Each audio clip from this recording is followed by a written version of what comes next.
a une différence entre Dieu et l'homme, et cette différence est certaine. Et cette différence est que Dieu, il aime le secret. Pourtant, l'homme, lui, il aime tout ce qui est public. Tout ce qui est, s'il n'y a pas 1000 personnes, il ne fait rien. Si tout le monde est au courant de ce qui se passe dans sa vie, c'est que rien ne se passe dans sa vie. Pourtant, contrairement à Dieu, Dieu, il aime les choses qui se passent dans le secret. Dieu se sent plus à l'aise à, à, à, à travailler sur toute demande ou à exaucer toute prière qui se passe dans le secret.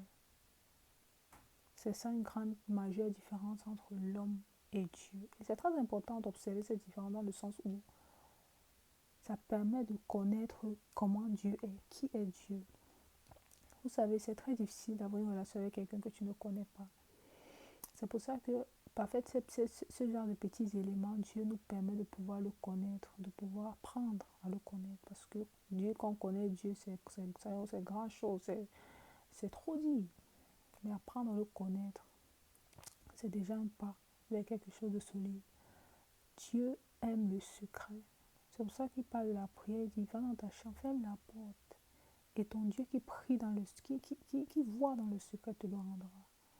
Tu vas me poser la question de savoir, mais si je prie, il y a les gens où le problème, c'est que Dieu n'entend pas toujours. Le problème, ce n'est pas s'il entend ou il n'entend pas. Le problème, c'est ce que Dieu veut. Le problème, c'est la disposition de Dieu par rapport à toi.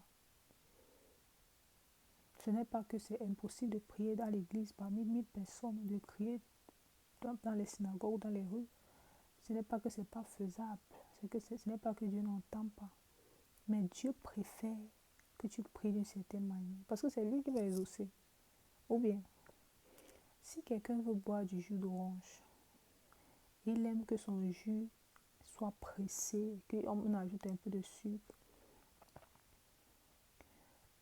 Et c'est lui qui le boit, donc c'est comme ça qu'il veut avoir son jus. Maintenant, toi, tu veux faire le jus d'orange pour Dieu et tu le presses, tu ne mets pas le sucre. Tu dis que, mais il n'a qu'à prendre ça comme ça sans sucre.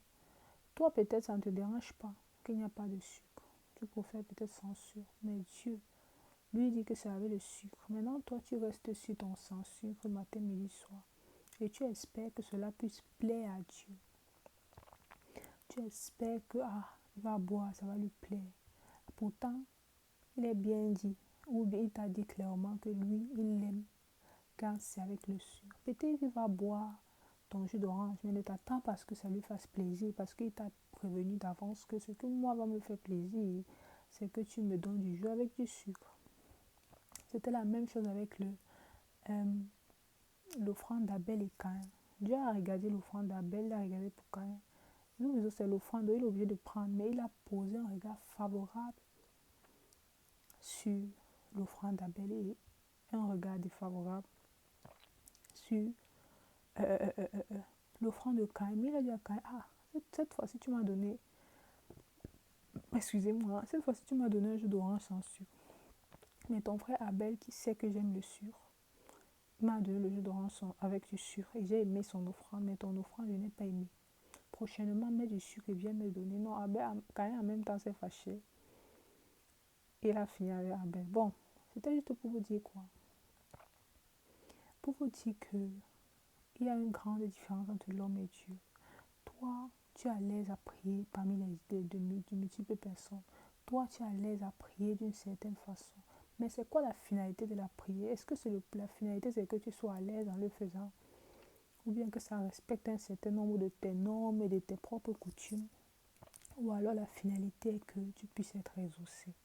Si la finalité est que tu puisses obtenir quelque chose de Dieu, tu vas toujours t'arranger à remplir les conditions que Dieu te donne. Et ça, on comprend quelqu'un comprend ce que je dis. Parce que tu as une garantie qu'en remplissant les conditions que Dieu te donne, tu as cette assurance-là qui va te donner ce que tu demandes. Vu que tu as rempli toutes les conditions, c'est-à-dire tu as donné ce qu'il te demandait dans son exactitude. Maintenant, je n'exclus pas la grâce de Dieu. La grâce de Dieu va toujours déborder, comme elle a débordé sur Caïn, en disant à Caïn. Dieu a pu dire à Caïn, il a dit à Caïn, il a dit. Maintenant, si tu changes d'attitude, les mots exacts m'échappent un peu. Je relèverai ta tête. Il a dit, je relèverai ta tête. Il a dit à Caïn, si tu changes, si tu changes tes voix, si tu... bref, je paraphrase, si tu changes tes voix, je vais relever ta tête. C'est-à-dire, tu peux faire mieux la prochaine fois, ce n'est pas grave. Tu as apprécié l'offrande d'Abel, c'est vrai. Je n'ai pas apprécié ton offrande, peut-être parce que ce n'était pas les prémices, mais prochainement, viens avec tes prémices, je vais agréer. Vous savez, Dieu, c'est un Dieu tellement grand, tellement puissant, tellement fort, tellement stable dans ses voies. Dieu n'est pas instable. Dieu n'est pas instable. Pour dire quoi? Pour dire que tu sais que ton Dieu aime le secret. Va dans le lieu secret. Va dans le lieu secret, dans ton intimité. Personnellement parlant, j'ai réglé beaucoup de problèmes avec Dieu, avec certaines personnes dans le secret.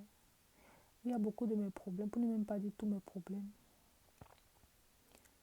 Je dis 95%, je laisse le 5% je n'ai pas envie de dire le hasard, mais bon. 99 ou 100% de mes problèmes, je les règle dans la présence de Dieu. J'ai un problème avec quelqu'un, hein, ou bien même pas un problème, j'ai quelque chose contre quelqu'un, ou bien j'ai un problème. Peu importe le différent, peu importe la chose en question. Je viens régler avec Dieu. C'est à ce point. C'est à ce point. Parce que l'homme, de par sa nature, va vouloir toujours faire les choses de lui-même. Prendre les initiatives de lui-même. Faire certaines choses conformément à son raisonnement humain. Mais pourtant, Dieu a son propre raisonnement. C'est pour ça que Dieu te dit, viens dans la chambre, ferme la porte, dont rien n'entre, rien ne sort, dans le lieu secret, et parle, et je vais te rendre ce que tu es en train de prier. C'est-à-dire, je vais te communiquer ce que tu viens chercher, je vais te donner. Si c'est des questions, je vais te répondre. Si c'est un souci, je vais éclairer ton esprit. Tu vas comprendre, tu vas mieux agir. C'est pour ça que j'ai commencé en disant la différence entre Dieu et l'homme, c'est le secret. Je sais que tu es différent de Dieu. Je sais que tu préfères faire les choses de cette manière. Mais je te donne un défi aujourd'hui de commencer à faire les choses comme selon Dieu, pas selon toi, ou selon ta culture, ou selon ton habitude, ou selon ta pensée, mais selon Dieu. Essaie d'aller dans le lieu secret, de faire des choses avec Dieu en secret, d'avoir une intimité avec Dieu que tout le quartier ne peut croire. Apprends à gérer les choses avec Dieu dans le secret et tu m'en diras des nouvelles. Que Dieu vous bénisse. C'était Louise Brunet, tu es jamais. Celle qui appartient à l'Éternel, celle que Jésus aime, soit abondamment béni. Je prie pour vous qui m'avez suivi jusqu'ici. C'est pas tout le monde qui a la patience de suivre une vidéo jusqu'ici, comme celle-ci, de nos jours, avec cette génération tiktokeuses. Je prie pour vous, je prie pour vous. Je prie que Dieu vous donne le réflexe du lieu secret. Je prie que ce soit votre plan A.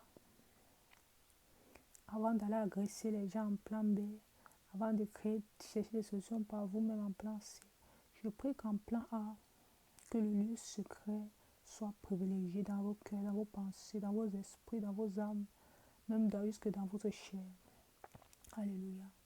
Je prie qu'alors que vous allez dans le lieu secret, alléluia, que vous décidez de marcher non selon vos règles, mais selon les règles de Dieu, que la bénédiction attachée au lieu secret vous poursuive tous les jours de votre vie. Que la bénédiction attachée au lieu secret poursuive vous, vos enfants après vous et les enfants de vos enfants jusqu'à la millième génération, jusqu'à ce que Jésus revienne. Je dis millième pour dire un nombre infini. Parce que même 1000 là c'est petit. Je prie, alors que vous vous déployez dans la présence de Dieu, dans son intimité, je prie que vos fleuves ne tarissent pas. Je prie que vos jardins germent, qu'il y ait de la verdure dans vos jardins. Je prie au nom de Jésus qu'il y ait des fruits, toutes sortes de fruits dans vos jardins. Je prie, Maledo Sodebada, que vous ne manquiez jamais de rien, alors que vous cherchez l'Éternel, votre Dieu et votre Père. Soyez bénis. Au revoir.